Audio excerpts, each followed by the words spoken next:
差不多了。今日终于晓得不让我喝滚水了。今日那穷奇可怕的很，谢谢你救了我。算你有良心。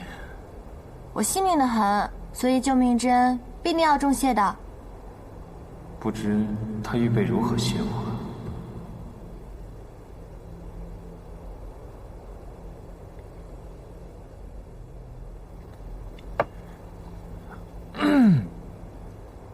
你准备怎么谢我呀？我刚才不是已经谢过了吗？罢了，对你有贪心。这好端端的又对我发哪门子火啊？真是醒目无常。你放心，我一定会收服穷奇，替你出口气的。如果你真的收服了他，就算到时候你让我当个花匠，我也心甘情愿。我还会为你栽满整园子的凤凰花呢。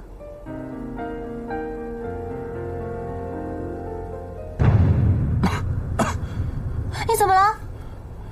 你没事吧？扶我到那边去。哦，好好好，慢点。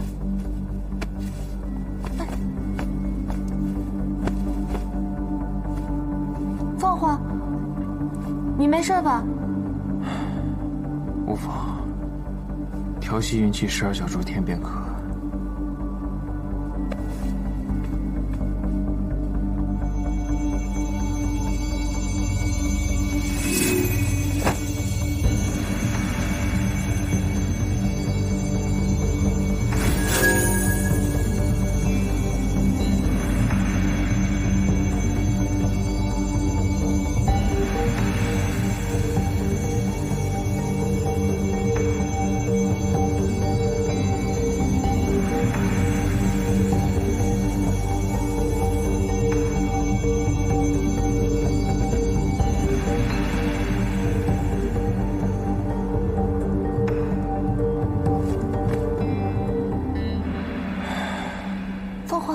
无碍了。你这是什么表情？眉毛跟眼睛都拧到一块儿去了。我是在想，你不会是用仙法硬撑的吧？我为什么要硬撑呢？那你站起来走2圈，我看看。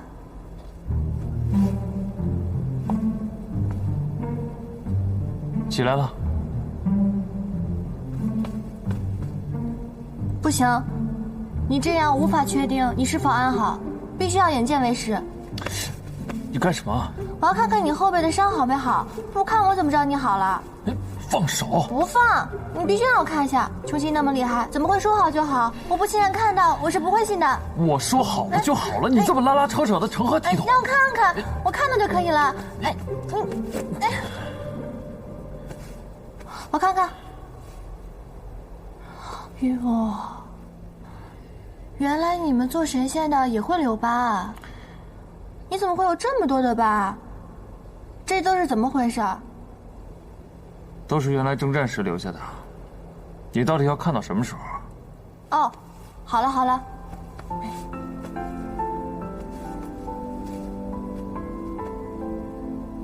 你们这群蛮荒小妖，是不是都这般男女不分，爱扯别人衣服？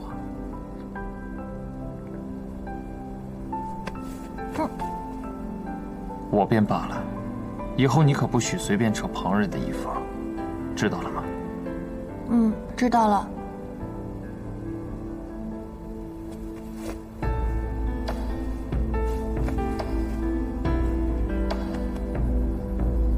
你这么厉害，被穷奇所伤都可以愈合，为何偏偏留下这么多疤呢？战事紧迫，哪有时间随时疗伤？所以时间一长，自然就留下痕迹。不过都是些皮外小伤，算不得什么。那你会痛吗？早就不疼了。看来做上神也不容易啊。那是自然，天之道，损有余而补不足，高者抑之，下者举之。灵力越高，能力越强，背负的责任和使命也就越大，需要守护的东西也就越多。我之前听长坊主提起，在我们花界，若是服用清霜灵芝的话，重伤之人便可以愈合，普通之人食之以后亦可强身健体。看在殿下舍身救我的份上，那我便送一株给你吧。青霜灵芝乃花界少有的圣品，你不用为了我叨扰长房主了。唉，老胡之前说过，这脸蛋好看的人啊，多半把心思都花到脸上了，所以脑子多半不灵光。你呢，也是如此。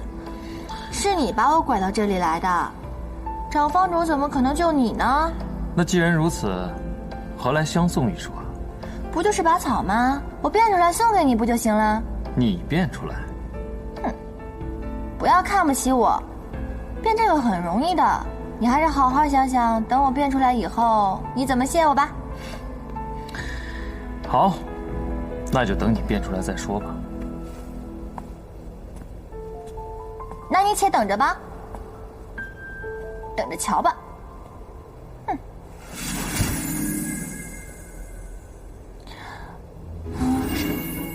嘿。啊。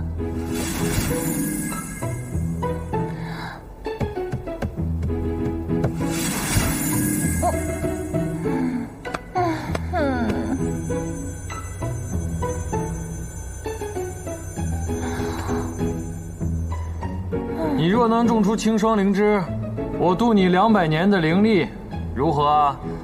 我知道殿下在揶揄我，不过我们做果子的，自然不会跟一只鸟一般见识的。300年。好，就300年。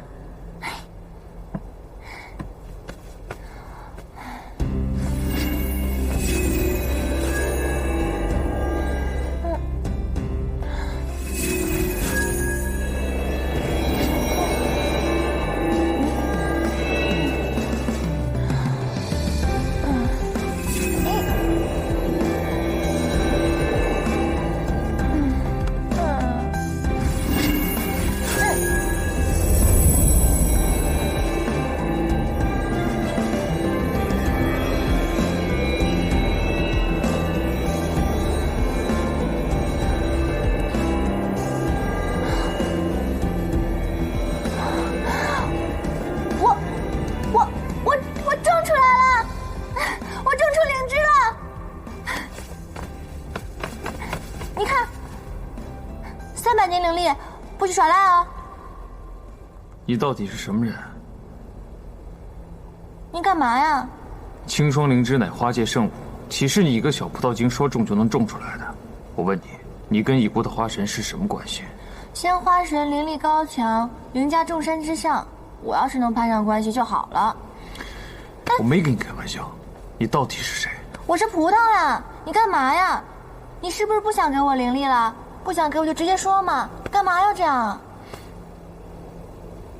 狐狸仙，你怎么来了？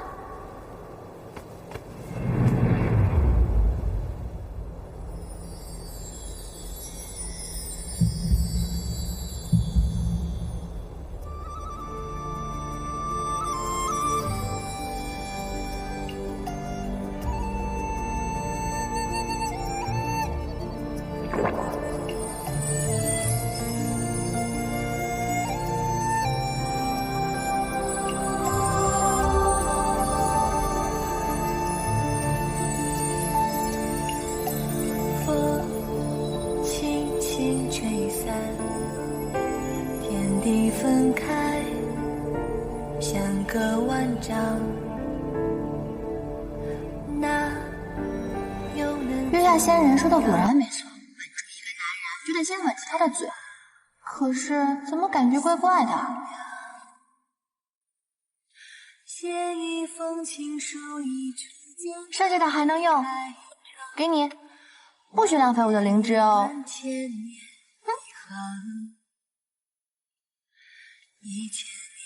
10000年，从此两不相忘，人世间如何慌张？我在情书里找到每生相遇的地方，我会在那里等待，一起看夕阳。我在情书里找到每生相遇的地方，我会在那里歌唱，弹奏着找到眉上许愿的愿望，种下一朵我在情书里找到眉上相爱的凤凰是为了救我才受伤的。我会在那不过里歌唱这只诡计多端的鸟儿，他说他痊愈了，谁知道他是不是真的痊愈了？而且他还舍命救我，如果我一走了之了，太不仗义了，对吧？还有，就算是不为他，为了你，我也得下魔界找到穷奇，为你报仇。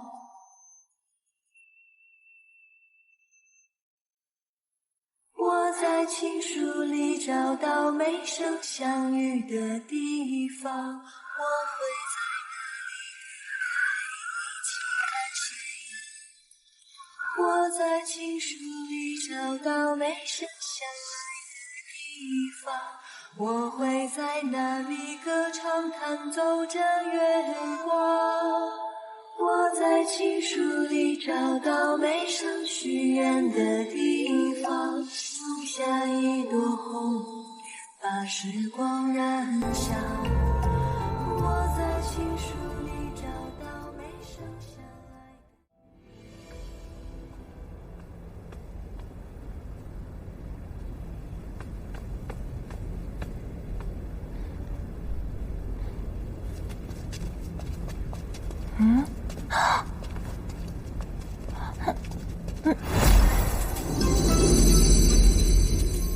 凤凰法力高强，莫要叫他察觉才好。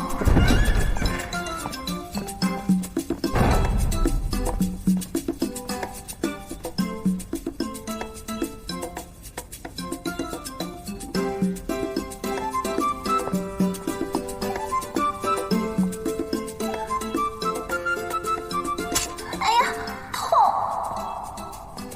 殿下，这件袍子上怎么沾了灰？殿下，小师这书册陈旧了些，没掸干净，给沾上了吧？殿下，要不给您换件锦袍吧？殿下觉得这件紫色的如何？亮堂了些。那殿下觉得这件黑色的如何？太暗沉了。无妨，有一点灰也没关系，就这件吧。是。哎呀，疼！哎呀，好疼啊！哎。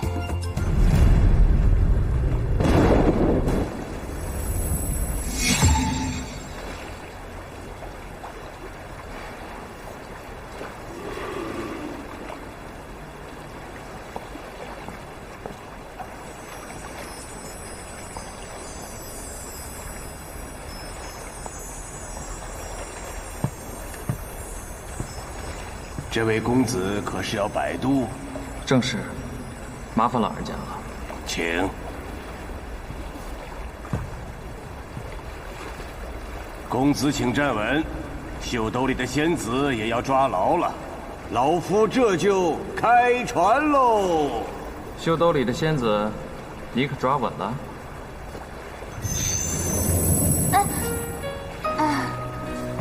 那个，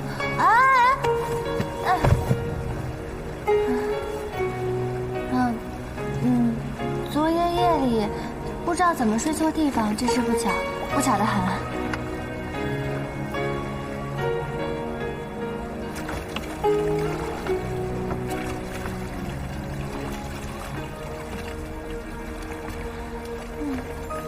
这是忘川河，你若不想为了河下的幽魂，便坐稳了。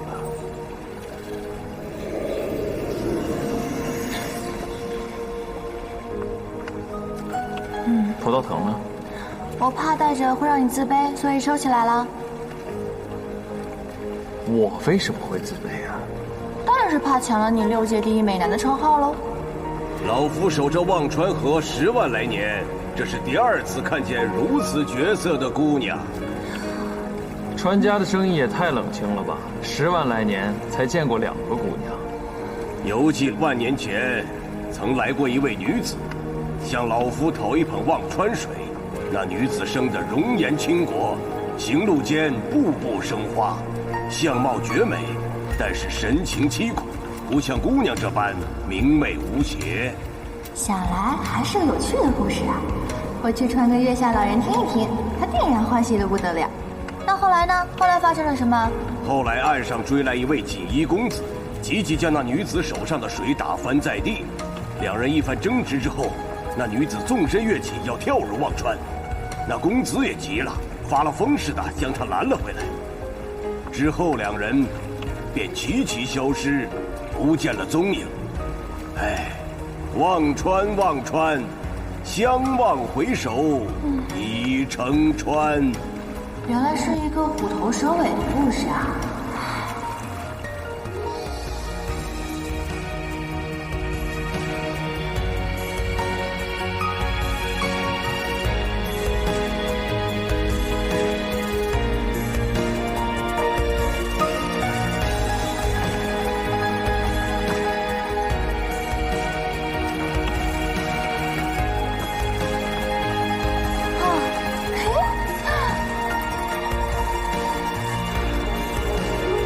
踩稳当点。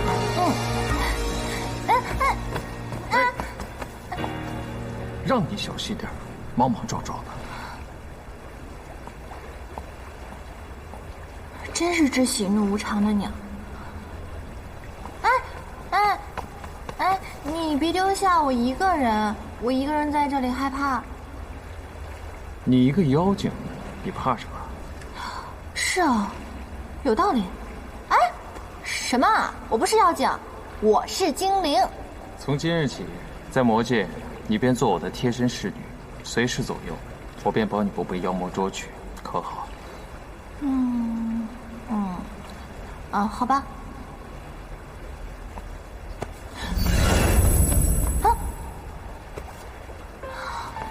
你为什么给我变成两条辫子？太土了，这个造型！为什么要给我变成两条辫子？我不喜欢两条辫子。我觉得挺好的。两条辫子就是不好看。我觉得挺好的。这位魔爷，买条尾巴吧，都是新鲜货，装上准保叫人看不出真身。哇，好逼真啊！这还热乎着呢。你这里有没有兔耳朵啊？有的。真的有，这下可以带回去下老胡了。好看吗？好看吗？妖娘好眼光，这兔耳朵可是根据那广寒宫玉兔的耳朵变换的。真的？小心被骗。好。妖娘，你还没给灵力呢。什么灵力啊？我来替这妖娘付了。小鱼仙官，锦觅仙子，你怎么在这儿？别来无恙。谢谢小鱼仙官，很可爱吧？喜欢吧？这个。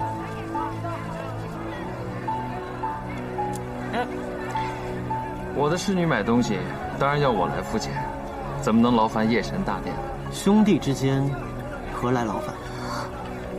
兄弟，你们是兄弟？天界还真是奇怪，先是有一个狐狸是叔叔，现在又有一个美男鱼兄弟。正是人生何处不相逢啊！看来你们认得。那日小鱼仙官在天界方路，恰巧被我碰到了。鱼？夜神大殿何时连龙都不想做了，都要做条鱼了？夜神大殿？听闻火神前段时间在花界做了回乌鸦，我做条鱼，倒也无伤大雅。你原来是应龙夜神？原来有灵尾的不一定是条鱼，也有可能是一条低调的龙啊！没想到锦觅仙子竟然是火神的侍女，实在有趣的很。今日夜神大殿起了什么兴致？到魔界？你请命亲下魔界捉拿穷奇，我放心不下，前来助你一臂之力。穷奇凶猛异常，我可腾不出手来保护你。你放心吧，我不会拖你后腿的。走吧，走。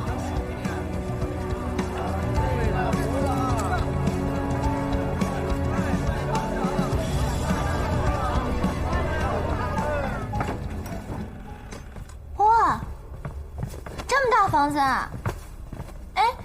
那我住哪儿？你是我的贴身侍女，当然要伺候起居了。这样不太好吧？我不习惯跟别人睡同一张床。这是个套间，自然有你打盹的地方。今晚我要和大店商议对策，你去捡些好酒好菜送到我房间里来。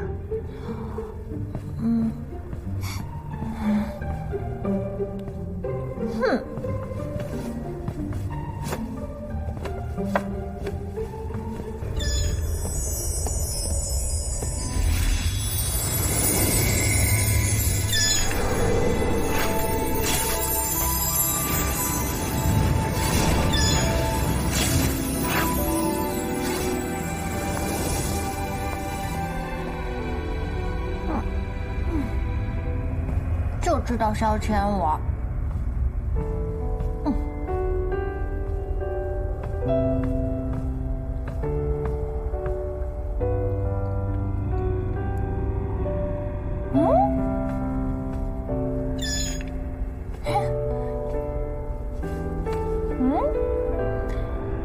你怎么也在魔界啊？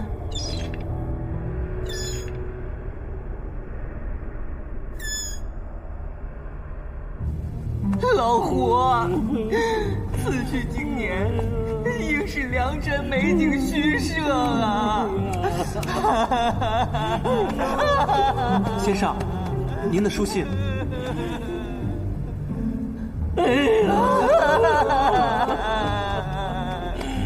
先生，这是锦觅仙子给您的。锦觅，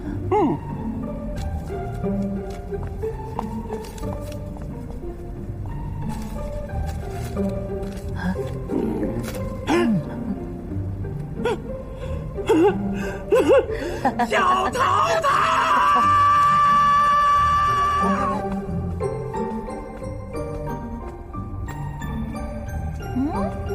小鹿，早呀！来，给你吃点草。这里的草啊，在魔界很难见到的，不要总吃梦啊，荤素搭配，这样才健康嘛。吃草，吃草，吃草。来，吃吧，吃吧，吃吧，吃吧。锦觅仙子可不要为难他呀。小鱼仙官，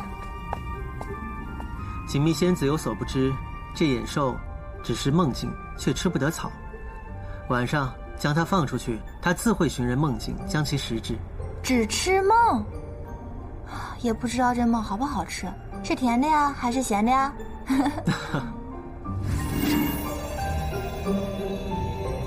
啊！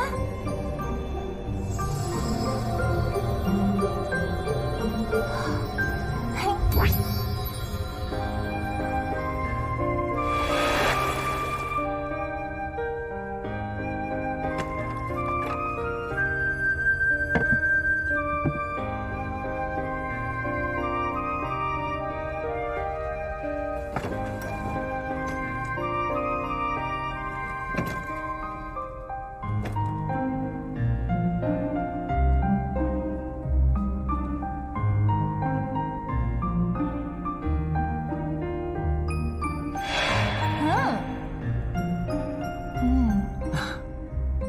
这小鸽子呢，做了一个发大财、抱美女的梦啊。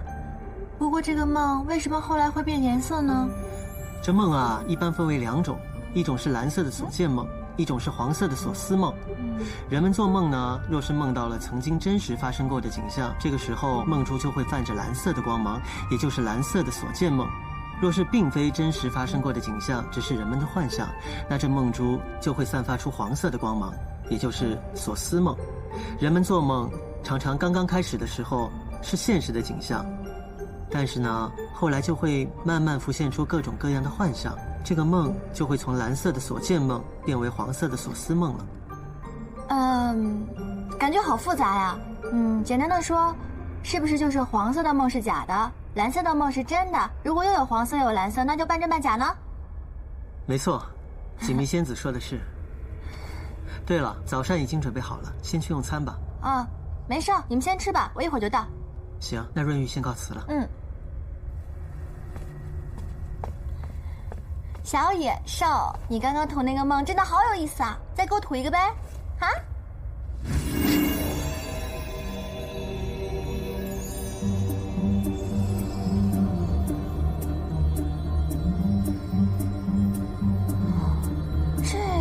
不是凤凰吗？想必这就是月老说过的春梦了吧？瞧不出啊，凤凰这家伙平时看起来一本正经的，竟然也会做春梦。哼！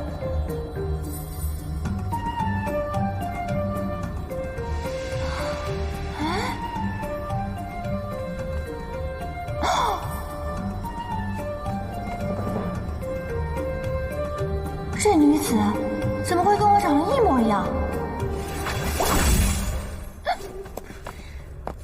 说，那个和火神抱在一起的女人是谁？这不是那个魔界女将军吗？我也不知道啊，我刚正在看呢，结果你鞭子下来，我什么都看不到了。你又是什么人？竟敢在这里偷看上神的梦境？我呀，我是火神殿下的侍女。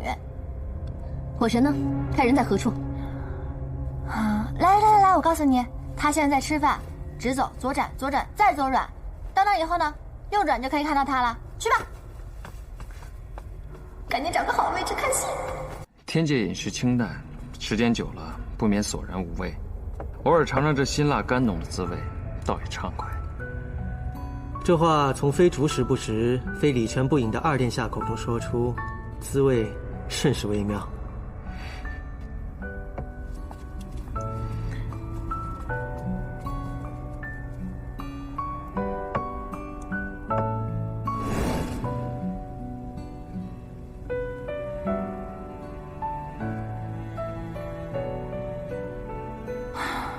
怎么又是这些呀？成天清汤寡水的，腻不腻呀？我是葡萄就得吃素啊！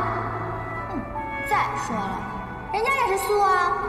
面对我那些亲朋好友，我怎么下得了口啊？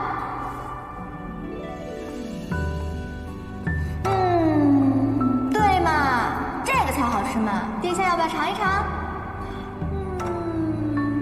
很香的哦。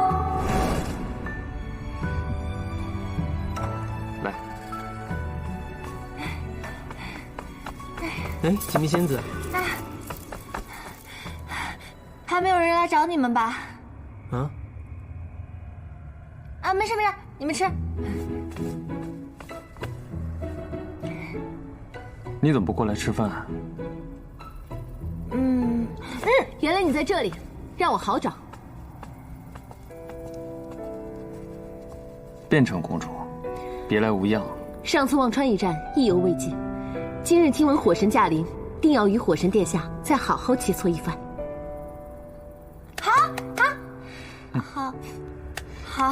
好。这里人家在做生意，我们换个地方，让你的蘑菇鞭尽情发挥。公主请。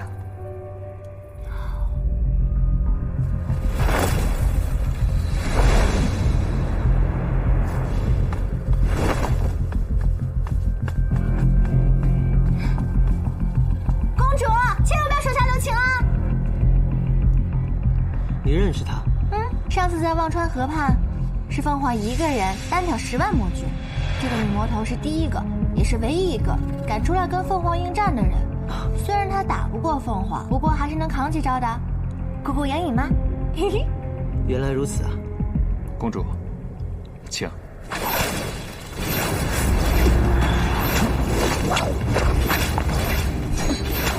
听闻变成公主自幼弓马娴熟，贵为魔界第一女将。这旭凤又有战神之名，两王相遇是要好好较量。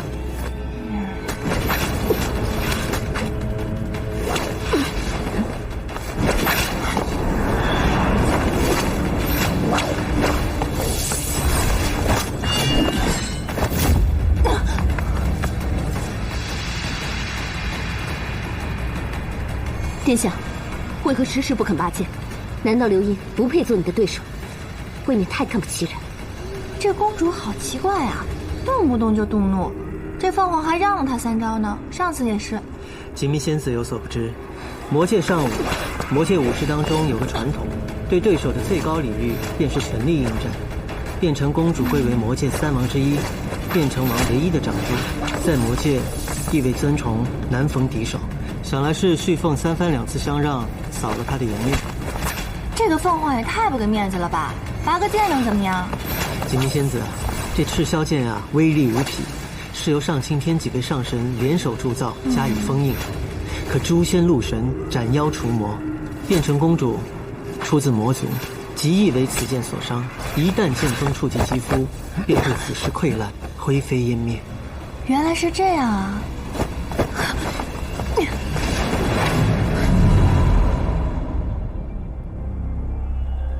我的剑锋从来不对朋友，只对敌人。公主，承让了。等我回去，再练个300-500年，我们再来比试。我连早饭都没吃，就被你逼得舞刀弄枪的，这就是你们变成王府的待客之道吗？哼，殿下还好意思说？您和雁神大殿远道而来，也不差人通报一声。父王一早就接到雁成王的信，这才巴巴的命我赶来。住在这么破的客栈，不知道的还以为是我们妇女故意怠慢了。这位上神风神俊朗，想必就是夜神大殿吧？流英见过夜神大殿。公主海涵，实不相瞒，我们此番前来魔界，其实并非游赏，而是为了一桩公案。若叨扰府上，恐怕诸有不便。我看未必吧，定是火神殿下有了心仪之人，故意疏远我等魔女之辈。公主何出此言？刚才我在院中看见那野兽吞吐梦境，这梦中女子和二殿下举止亲密，莫非就是二殿下心尖上的人？不关我的事儿，我没跟他说，不是我弄的。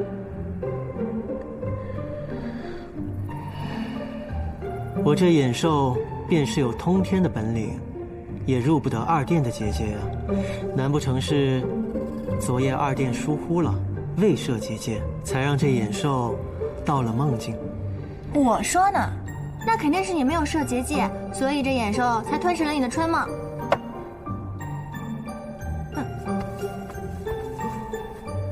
小雨仙瓜，夜神大殿可是有婚约在身，若是被你这小仙带坏了名声，我们齐武宫如何担当得起啊？过来。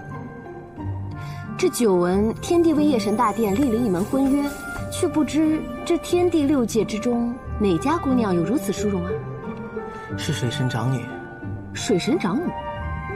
这水神和风神不是至今尚无所出吗？啊，小雨仙瓜，原来你的正宫天妃还没有出生啊？唉，这天妃呀，也太不给面子。闭嘴。锦觅仙子说的不错，要是到时候我见到她，定要向她好好问上一问。好说好说。擒拿穷奇事关重大，父王特命我来，协助二位殿下捉拿穷奇。公主，恕我直言，此番捉拿穷奇只是任务之一，更重要的是，我们要调查穷奇逃脱背后的真相。封印穷奇的可是玄灵斗母元君的御魂鼎，此乃上古神器。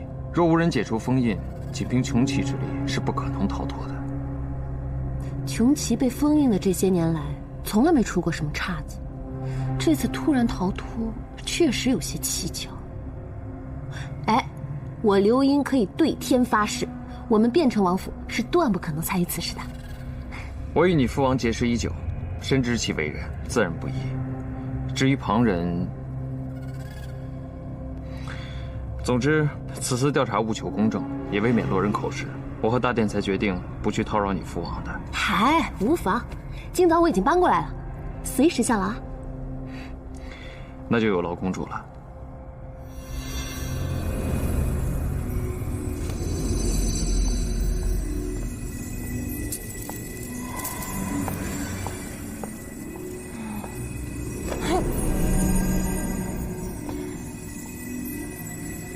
今天刮的是什么风啊？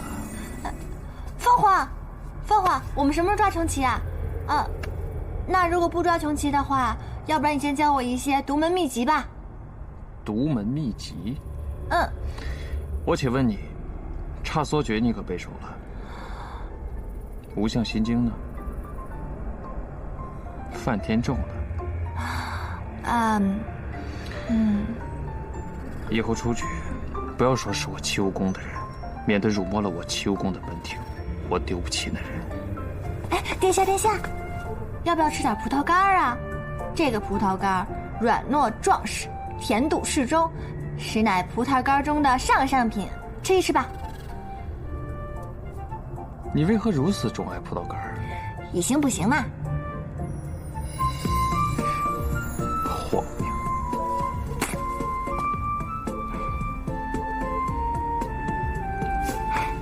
凤凰。对了，你春梦里的那位仙子是谁啊？啊？是哪位仙子可以如此荣幸得到你的垂青啊？没有这个人。罢了，不承认也没关系，反正我都看到了。你梦中的那个女子长得跟我十分相似，我随便一问，到时就能问出她是谁了。就是你。什么？我？不过，你可别多想，那并非什么春梦，只不过是一场寻常的梦而已。你也别自作多情，谁要在梦里亲你啊？你难道没看清楚啊？其实，我一直是在咬你。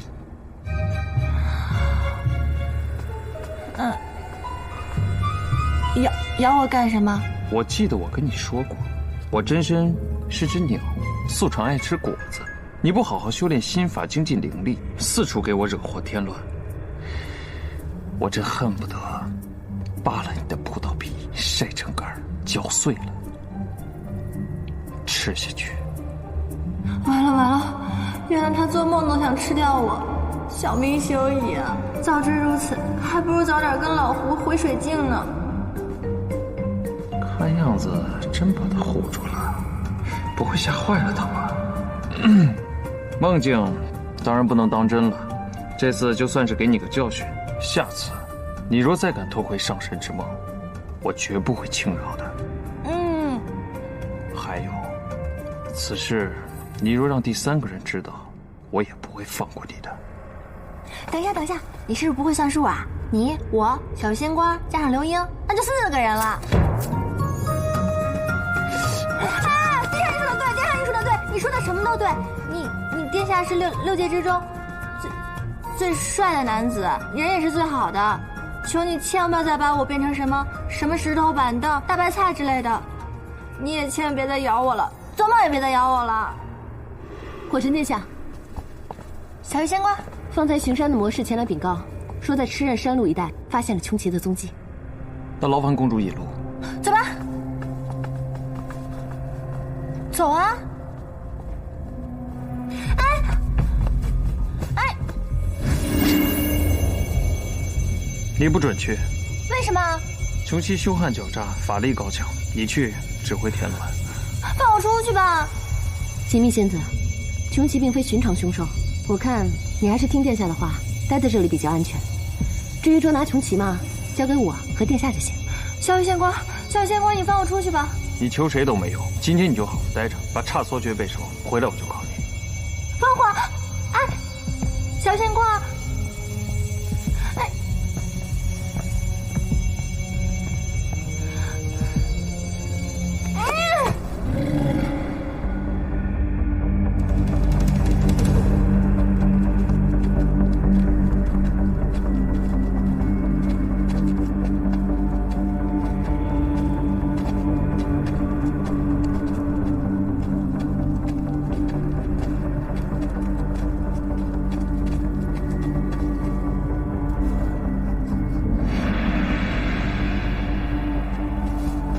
这里的土没有烧灼的焦糊味儿，看来不是焰火喷发所致。确实没有。穷奇的血有剧土，无论任何东西一旦碰到，就会附着黑化，如同烧焦一般。看来这里是穷奇的血滴落造成的。殿下的意思是说，穷奇就藏身在附近？穷奇真身庞大，不知这附近是否有足以容纳他真身的洞穴？跟我来。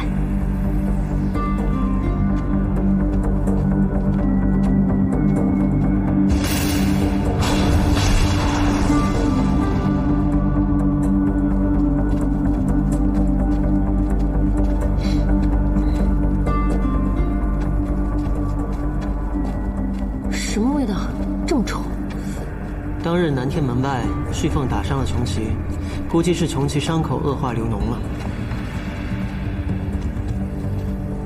这里就是赤刃山最大的岩洞了，穷奇应该就藏在这里无疑。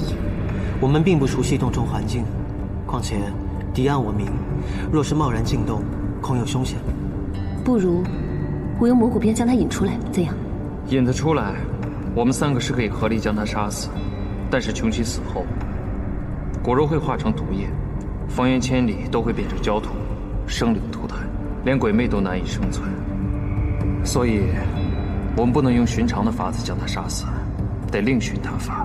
先要将他的魔性去除，再将他重新封入玉魂鼎。计是好计，只是该如何实现？燕城王有一件陨魔杵，可以去除他的魔性。不如，我们去找燕城王。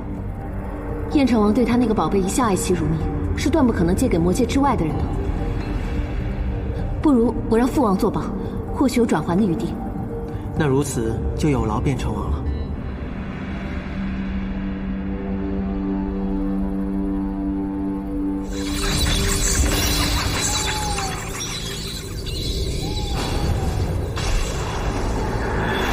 请。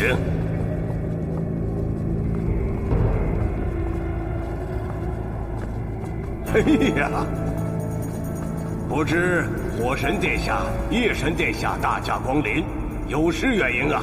燕城王、顾城王，来，2位殿下，里边请。请。这些时，本王也在为穷奇复出之事烦恼。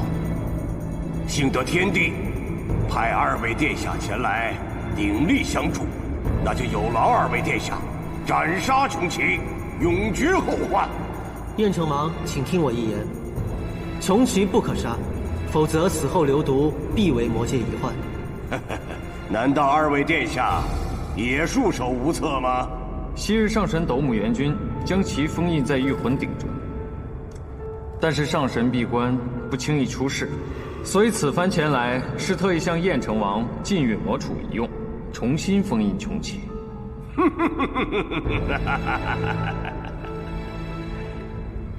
火神殿下战无不胜，一人可挡10万魔军，一个区区的穷奇，那更不在话下。我相信，以2位上神的功力，绝对可以力擒凶兽。若是用我的灵力封印，我倒也没有二话。不过，只有一事，还望诸位周知。还请火神赐教。倘若此次无功而返，我和夜神如何向天帝交代倒是次要。只不过城门失火，殃及池鱼。穷奇久居魔界，一旦发狂作乱，首当其冲的就定当是魔界了。日后6界涂炭，追根溯源，穷奇究竟是如何逃脱的？面对天地6界的质疑，燕城王该如何辩解啊？那自然是穷奇狡猾，他法力高强啊。玉魂鼎乃是上古秘银所铸，又加上斗母元君封印加持，若是无人将封印解除，仅仅困兽之斗，断难逃脱呀。火神呐，你此言差矣。此乱出在燕城王的地界，燕城王就不怕担上监守自盗之嫌吗？火神殿下，你可不能血口喷人呐！我没有血口喷人，燕城王心知肚明，怎样能堵住天地悠悠之口？燕城王还要好自思量啊！燕城王，请息怒。火神方才只是就事论事，并无意针对尊驾，只是我们怀疑魔界有人故意放出穷奇，居心不轨，祸乱6界，意在挑起魔界与其他几界的纷争。亡羊补牢，犹未晚也。现在并没有人追究燕城王看守不当之责，只要燕城王能够放下门户之见，将功补过，定能制服穷奇，还6界一个安宁，也还魔界一个清白。2位殿下，这件事我一定追查到底，给6界上下一个交代。多谢燕城王深明大义。目前当务之急是要收服穷奇，所以还望燕城王割爱借允魔杵一用。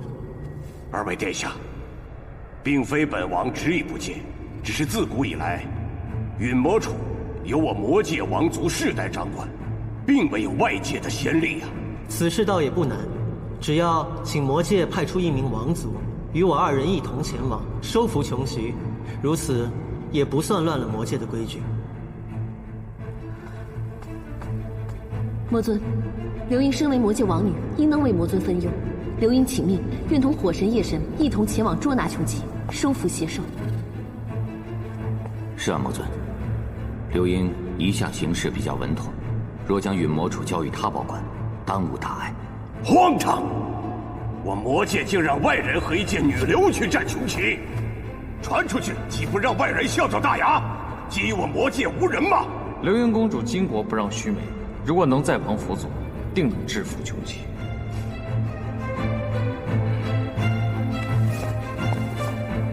启奏魔尊，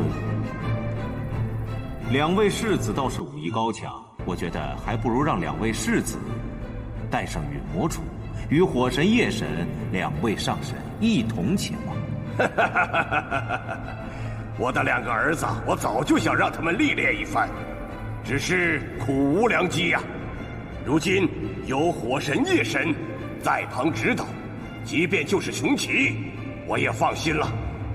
血兽赤兽，父王。父王命你们二人带着允魔杵和火神、夜神一道，前去封印穷奇。区区穷奇算什么？父王，您就等着我们凯旋归来吧。对，定要让二位上神瞧瞧我们魔界的厉害。魔尊，此次降服穷奇并非儿戏，二位世子恐怕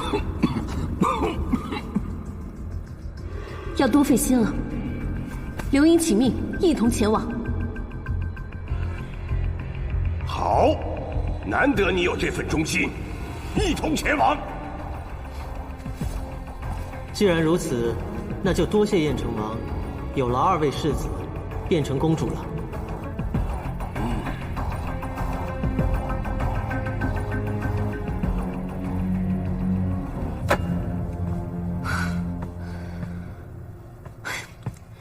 燕城王家那两个脓包，但他们只会平白无故的拖累我们。原本想着能早日收服穷奇，谁能想到现在还要敷衍那两个世子。把那两个脓包交给我，火神殿下就不要再为燕城王分心了。咱们还是想一想，该如何引穷奇出动吧。穷奇生性狡诈多疑，若是用你的魔骨鞭去引，恐怕会引起他的戒备，未必能够顺利将其引出。若是用食物和草药做诱饵呢？穷奇现在有伤在身，急于寻找食物和草药恢复体力。这穷奇素来以人类婴儿为食，我们总不能为了抓住穷奇，就牺牲人类婴儿吧？那肯定不行。那怎么办？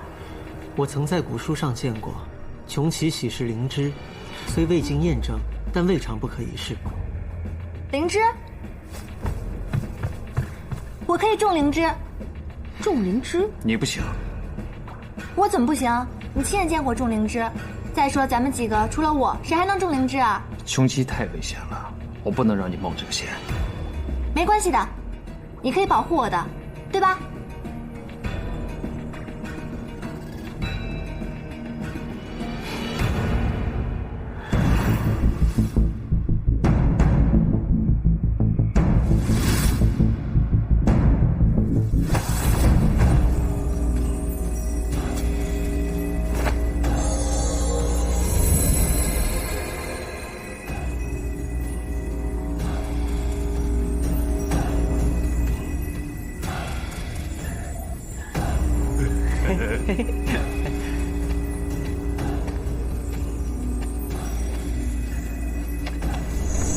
没想到锦觅仙子竟有如此神技。天界果然卧虎藏龙。我说小妞儿，不如你就留在我们燕城王府吧，每天种它180个灵芝，咱们好卖到天界人间，嘿，狠狠赚他一笔。没错，没错。180只，天界的灵芝都被你贱卖出青菜萝卜价了。那就把你给卖了。像你这种会种灵芝的小仙子，那得值多少灵力呀？闭嘴！谁敢再啰嗦一句，我就把他废穷奇。师傅。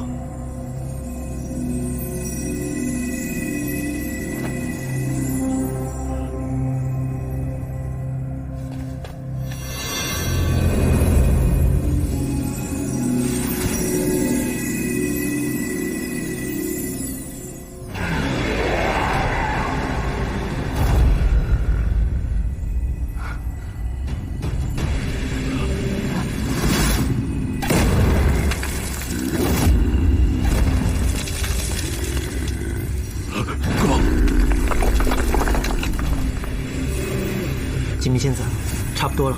不行，还不够，我必须再多种几株灵芝，确保将琼奇引出来。看来琼奇要出来了，咱们还是先躲一躲吧。啊，哥，咱就别跟他们折腾了，再不躲起来，我们都要喂琼奇了。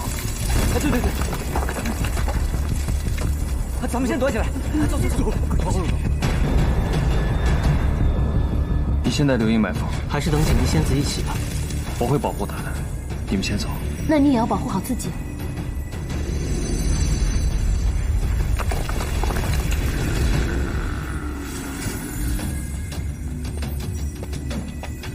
吉米，差不多了，我们该走了。不行，还不够。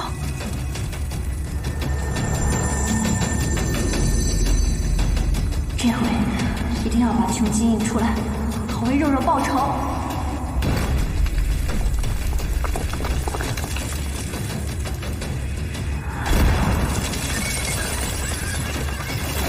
走了。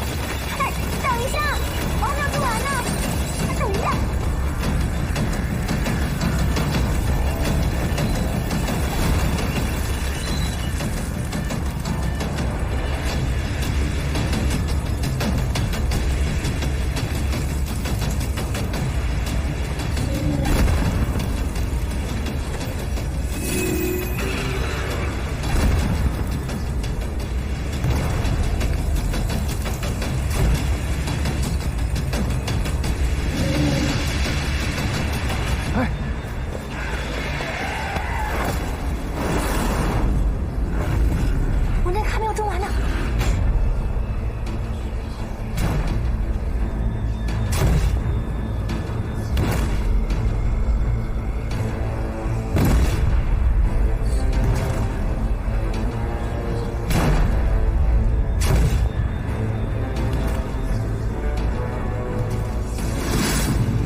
说了，我没有种完。这还说？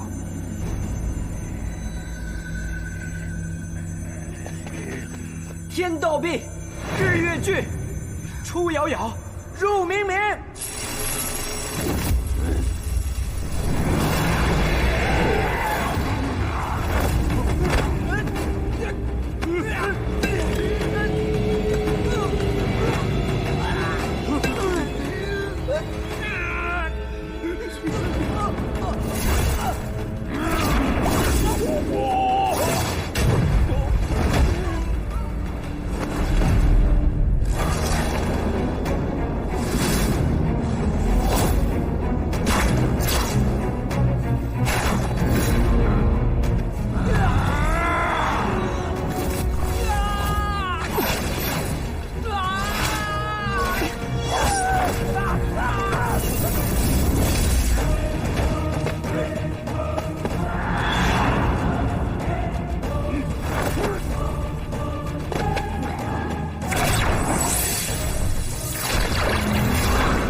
你刚才给他撒的什么呀？仙人掌刺半花粉。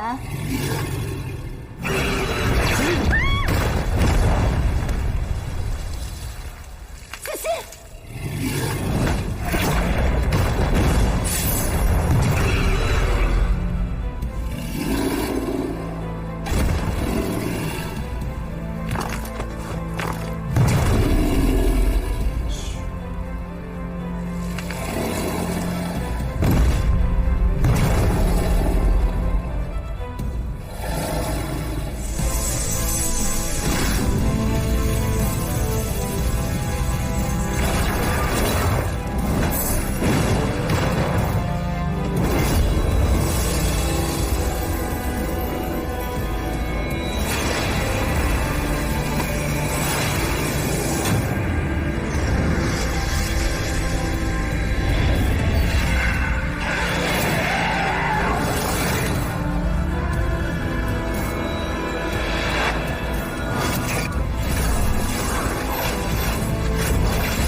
魔杵。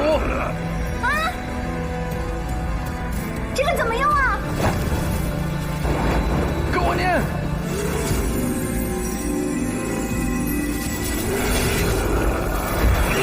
天道壁，日月聚。天道壁，日月聚。出杳杳，入冥冥。出杳杳，入冥冥。魑魅魍魉。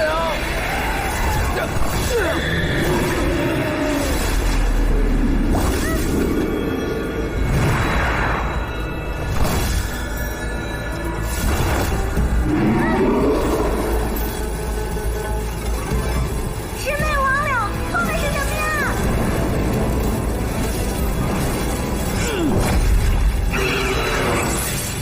接香王。接香王。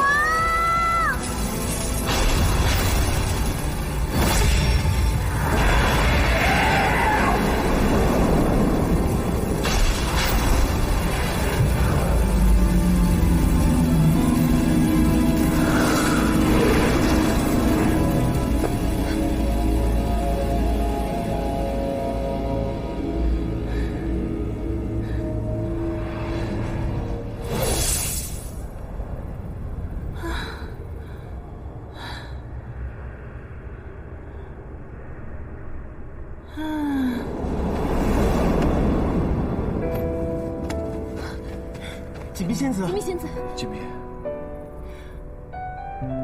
永别了，凤凰，帮我跟长房主道个歉，就说来世是穷奇的血。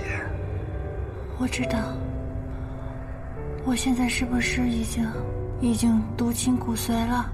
你刚才做得很好，封印成功了，穷奇的血毒已经被陨魔杵消除了。啊？啊？那我也太厉害了吧！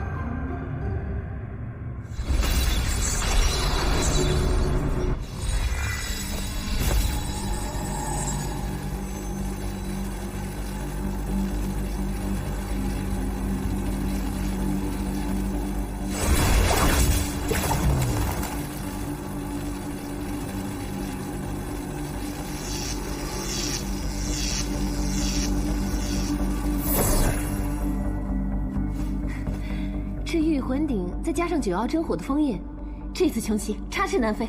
我想把御魂鼎带回天界，请福帝给穷奇行灰飞烟灭之刑。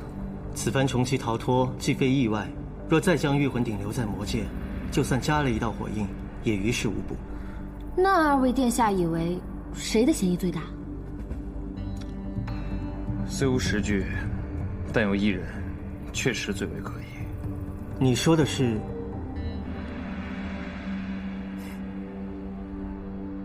两位殿下，就别当着我的面卖关子打哑谜了吧。你们说的究竟是谁呀？还只是猜测，尚需调查验证，待水落石出，再告诉公主不迟。今夜天狗10月，我就先回去值夜了。圣寿世子伤势严重，燕城王那边你小心应付。嗯，还有，刚刚你为了救锦觅仙子中了穷奇一掌，好好休息。哎，你回去以后千万别把我受伤的事儿告诉伏地魔神。放心吧，公主告辞。嗯。